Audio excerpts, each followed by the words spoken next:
വലിച്ചെറിയാൻ വരട്ടെ. നിങ്ങൾ ഈ വലിച്ചെറിയുന്ന ഓറഞ്ചിൻ്റെ തൊലി കൊണ്ട് ഒരു മാസം 6 ലക്ഷം രൂപ വരെ ഉണ്ടാക്കാൻ പറ്റുമെന്ന് ഞാൻ പറഞ്ഞാൽ നിങ്ങൾ വിശ്വസിക്കുമോ? വിശ്വസിച്ചേ പറ്റൂ. എങ്ങനെയാണെന്നല്ലേ, നമ്മൾ ഈ ഓറഞ്ച് തൊലി പൊടിച്ചിട്ട് ഓറഞ്ച് പീൽ പൗഡർ ബിസിനസ് തുടങ്ങുന്നു. ഓറഞ്ച് പീൽ പൗഡർ കൊണ്ട് നമുക്ക് ഫേസ് മാസ്ക്, സ്ട്രോ, കപ്പ് ഇങ്ങനെ പല കാര്യങ്ങളും ഉണ്ടാക്കാം. അല്ലെങ്കിൽ ഇത് ഉണക്കി പൊടിച്ചിട്ട് റീബ്രാൻഡ് ചെയ്ത് ആമസോണിൽ പ്രോഡക്റ്റ് ആയിട്ട് വിൽക്കാൻ പറ്റും. ഇത്രയും ചെയ്യാൻ നിങ്ങൾക്ക് ബുദ്ധിമുട്ടാണെങ്കിൽ നിങ്ങൾ ഇത് ചെയ്താൽ മതി. ഇന്ത്യ മാർട്ടിൽ പോയി കഴിഞ്ഞാൽ നമുക്ക് സാധനം ഒരു 50 രൂപ തൊട്ട് 60 രൂപയ്ക്ക് നമുക്ക് സാധനം കിട്ടും.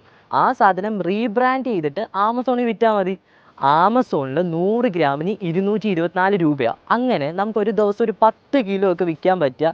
എങ്ങനെ പോയാലും ഒരു മാസം നമുക്ക് 6 ലക്ഷം രൂപ വരെ ലാഭം ഉണ്ടാക്കാൻ പറ്റും. ഇതുപോലെ നിങ്ങൾ വലിച്ചെറിയുന്ന പല കാര്യത്തിലും ബിസിനസ് ഐഡിയകൾ കണ്ടുപിടിക്കാൻ പറ്റും. അപ്പോൾ കൂടുതൽ വീഡിയോയ്ക്കായി വോയിസ് കമ്മ്യൂണിക്കേഷനെ ഇപ്പോൾ തന്നെ ഫോളോ ചെയ്യുക.